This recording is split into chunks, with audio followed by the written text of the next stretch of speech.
Should I convert to Judaism? Is Judaism for everybody? By Zvi Freeman. Question. I came across your site and wow, I really want to become Jewish. My mother was a fairly devout Italian Catholic and my father an Anglican skeptic who never went to church. I was always so confused, but now your site has really turned me on to Judaism. A real coming home for me.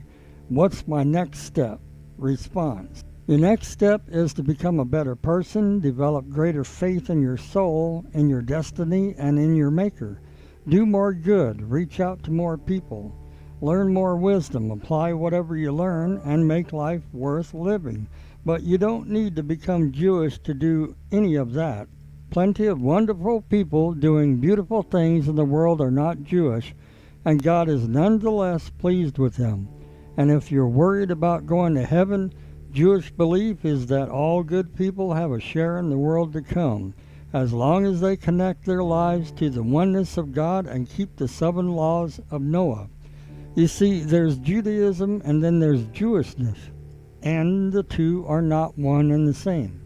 Judaism is the Creator's wisdom for every person on the planet and beyond. We call it the Torah, meaning the teaching, and it's a divine message to all human beings containing the principles that much of humanity has already accepted as absolute truth. The idea that human life is beyond value is a teaching originating from Torah, as it is the related concept that all human beings are created equal. So, too, the right of every individual to literacy and education was brought to the world through Torah. And world peace as a value and goal was preached exclusively by the Torah and its prophets thousands of years before it became popular in the rest of the world. And of course, the idea that there is a single incorporeal being who creates and sustains all of reality and is concerned over all that occurs with each individual, thereby giving each person, creature, event, and object meaning, purpose, and destiny. This is a core teaching upon which everything else rests and the central teaching of the Torah. This teaching was not only preserved but unfolded, explained, illuminated, and applied in so many different ways by Jewish sages since it was given over 3,300 years ago. They've applied it to serious matters of medical ethics, business ethics, politics, personal enlightenment, every facet of human life. Today it is all readily available for all humanity to partake of and learn from as a beacon of light and an inspiration to all.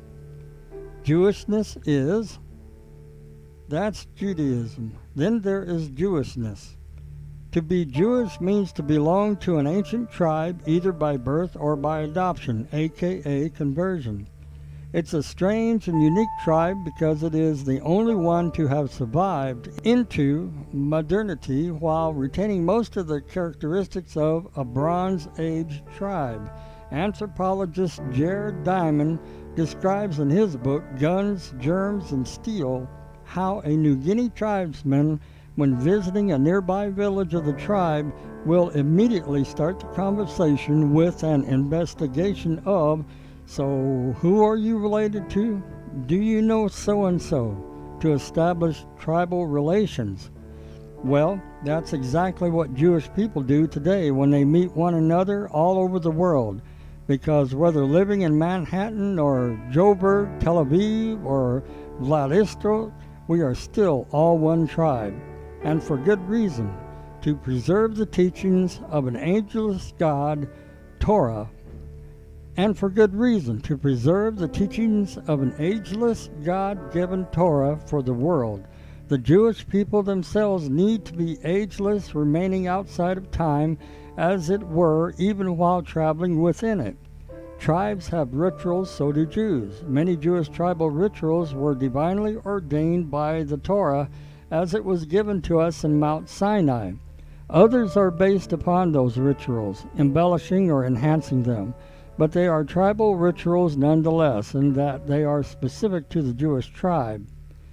Males of the tribe wear particular items of clothing such as tzitzit and kipput.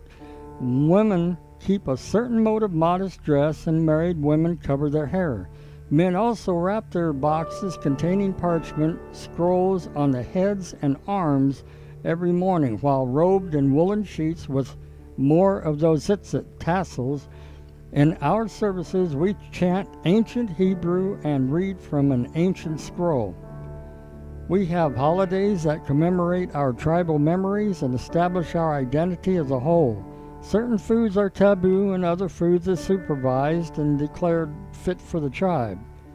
Nope, you can't get much more ancient tribal than any of that. It seems God wanted us to remain tribal and distinct forever, and you can take one without the other. The point is, none of that ritual stuff was ever meant as a universal teaching, except perhaps in a more generalized way. Modest dress, yes, a good idea for all.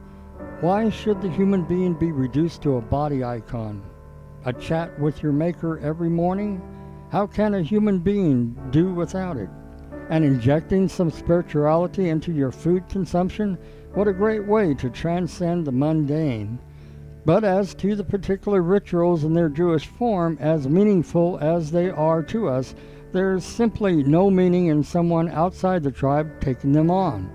If you don't believe me, take a look in the source text where God tells Moses, "Speak to the children of Israel and tell them to ... etc., etc." Now, what I'm saying is not very PC nowadays. We live in a world of hypermobility, not just because we own our own cars and reserve our own tickets online to go anywhere anytime, but because we imagine our very identities to be just as mobile as our power book.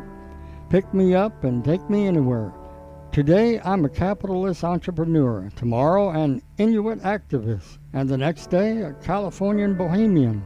And we can mix and match. Today you can be Italian, Nigerian, Chinese, Bostonian, all in the same meal. So who is this Freeman character to tell me which tribe I belong to and which not? To be frank, because this Freeman character considers the hyper-identity scheme to be a scam, a mass delusion, and a social illness.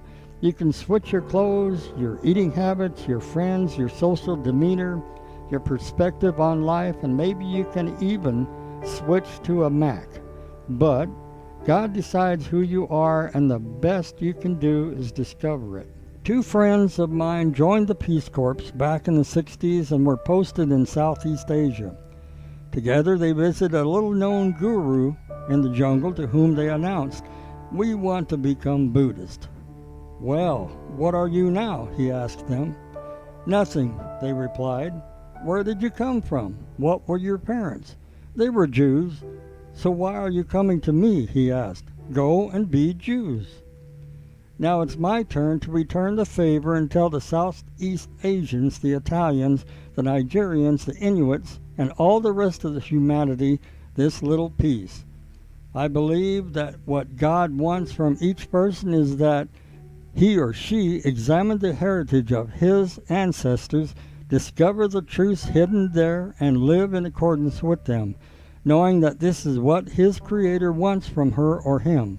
The truths are there because all of human society was originally founded upon the laws given to Adam and to Noah, along with those laws that all the children of Noah accept upon themselves.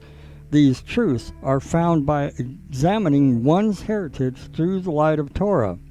The Jewish tribe is the bearer of that light, but you don't need to become Jewish to partake of it. Light shines for all who have eyes. Enjoy our site, kabod.org. Help spread the light.